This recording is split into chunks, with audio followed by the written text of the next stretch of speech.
जो नई अग्नि स्कीम लागू की है, मैं इसको अग्निपथ से हट करके अग्नि स्कीम कहूँगा कि इसने युवाओं में आग लगा दी है और कई जगह ट्रेनें रद्द हो गई, कई जगह ट्रेनों को नुकसान हुआ। एकदम से स्पॉन्टेनियस जिस तरीके से रिएक्शन युवाओं का, देश के युवाओं को आया है, ये बात उसी दिन राहुल गांधी जी हमारे जो नेता हैं उन्होंने कह दिया था कि देश के युवा आपको घर से निकलने नहीं देंगे। वो चीज़ सिद्ध हो रही है कि वो युवा जो पिछले कई सालों से तैयारी कर रहे थे, किसी ने मेडिकल और किसी ने कई टेस्ट जो है वो पास भी किए थे। कल जम्मू में भी देखा गया जब हम डिस्ट्रिक्ट पुलिस लाइन में गिरफ्तार होकर के मीर साहब, भल्ला साहब और हमारी क़यादत जो थी, वहाँ उन युवाओं को पीट पीट के उनको गिरफ्तार करके लाया। उन्होंने अपनी दास्तान सुनाई, अपनी भावना सुनाई कि 3 साल से वो मेहनत कर रहे थे, तैयारी कर रहे थे और ये इंतज़ार कर रहे थे कि रेगुलर रिक्रूटमेंट होगी फौज में और हमारी आर्म फोर्सेस में, लेकिन उसके पीछे क्या पक रहा था वो पता लगा कि अग्निपथ, अग्निवीर जैसी स्कीमें जो है वो बनाई जा रही थी और उनकी सारी मेहनत दरी दराई रह गई। इसी तरह देश में बहुत बड़ा रोष जो है वो युवाओं में देखने में नज़र आ रहा है और middle income group, lower income group के खास करके लोग, हमारे जैसी बॉर्डर रियासतें जो है, जम्मू कश्मीर का बहुत बड़ा एम्प्लॉयमेंट का सोर्स फौज का नौकरी और बाकी जो 3 फोर्सेस हैं उसमें रहता है। जम्मू कश्मीर, पंजाब, हरियाणा और जो बॉर्डर स्टेट्स का बहुत बड़ा योगदान देश की सुरक्षा में, रक्षा में हमेशा रहता है और रहा है। वो वीर जो है वो जम्मू कश्मीर और बाकी रियासतों ने दिए हैं। देश की रक्षा के लिए 2 भावना से बच्चे जाते हैं। एक, उनमें देश की सेवा का जज्बा होता है और देश की सेवा की भावना से वो लोग फौज में जाते हैं।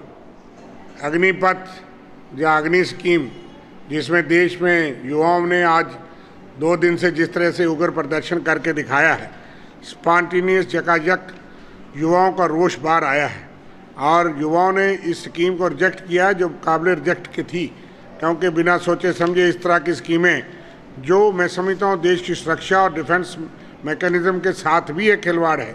और बाकी जगह तो आप अडाकिज्म, कंट्रैक्चुअल और बाकी चीज़ें चला रहे थे, आप फौज को भी और रक्षा को भी आप अडाकिज्म पे चलाएंगे। जो 4 साल के बाद उनको पता नहीं होगा कि हमने रहना भी है फौज में या नहीं रहना है, तो उनकी भावना क्या होगी। और आप उनको मिनिमम ट्रेनिंग दे करके समाज में छोड़ देंगे। अनएम्प्लॉयड, फ्रस्ट्रेटेड, वो थोड़ी बहुत वेपन की ट्रेनिंग होगी उनके पास और उसका एक दूसरा पहलू भी खतरनाक हो सकता है। लेकिन सबसे पहली बात कि युवाओं के साथ खिलवाड़, युवाओं के साथ मजाक, उनके साथ धोखा, रेगुलर रिक्रूटमेंट बंद कर गई। आप तो 2 करोड़ नौकरी देने वाले थे, जो नौकरी हर साल पिछली सरकारें देती थी, रेगुलर रिक्रूटमेंट भर्तियां होती थी। जम्मू कश्मीर जैसे बॉर्डर स्टेट में से लाखों लोग जो हैं वो फौज में नौकरी करते आए, पेंशन होल्डर हैं और उनके बच्चे भी ख्वाहिश रखते थे देश की सेवा करेंगे। मिडिल इनकम का रूरल एरिया में से मैक्सिमम युवा हमारे फौज में जाते हैं। बॉर्डर के लोग बॉर्डर की सुरक्षा और देश की सुरक्षा करना चाहते हैं, उनका भावना तोड़ दी। उनके एम्प्लॉयमेंट का सबसे बड़ा सोर्स उसको ख़त्म कर दिया और जो लोग जाएंगे उनको पता ही नहीं अपना भविष्य, तो उनकी क्या कमिटमेंट रहेगी और उनमें से कौन रेगुलर रहेगा। इसलिए ये अडाकिज्म हम समझते हैं सबसे पहले कि देश की सुरक्षा के साथ, रक्षा प्रणाली के साथ ये खिलवाड़ है। दूसरा, युवाओं के भविष्य के साथ खिलवाड़ है और तीसरा, ऐसे युवा जो है वो फ्रस्ट्रेशन में, वो समाज के लिए एक खिलवाड़ है। चौथा कि भाई आप लोग जो है वो देश के युवा को एक मैसेज देना चाहते हैं कि हमारे पास कोई जॉब नहीं। और आज देश भर के 12 रियासतों में कल ही उग्र प्रदर्शन हुआ, कहीं ट्रेनें जलाई गई, कई जगह हमले हुए। हालांकि हम अपील करेंगे कि वायलेंस और तशद्दुद ना करें, संयम रखें, लेकिन युवाओं की बात सुने। रक्षा मंत्री जम्मू कश्मीर के दौरे पे हैं, इसलिए हम युवाओं की बात कर रहे हैं। एक तरफ हमारा सत्याग्रह है, राहुल गांधी जी ने जो कहा था वो सच है और सच निकला हर बात पे। जब विफलता पे आते हैं तो तब ये उपलब्धियां गिनाते हैं।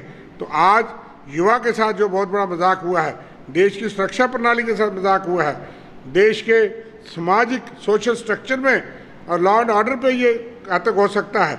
बहुत से डिफेंस एक्सपर्ट्स में इसमें राय दी है, जो रिटायर्ड हैं, जो सर्विंग हैं, वो तो बता नहीं सकते। उन लोगों ने जो राय दी है उसको भी नहीं सरकार सुनती। इसलिए सरकार मनमाजी छोड़े, इस स्कीम को वापस ले और रेगुलर रिक्रूटमेंट करे। जो 2 साल 3 साल से बच्चे तैयारी कर रहे हैं, उनके साथ खिलवाड़ किया है, वो भी बैकलॉग भरे। ये हमारी मांग है। कांग्रेस पार्टी युवाओं के साथ खड़ी है, हमारे फ्रंट में, हम उनके संघर्ष में साथ रहेंगे और इस तरह की गलत नीतियों का विरोध करते रहेंगे।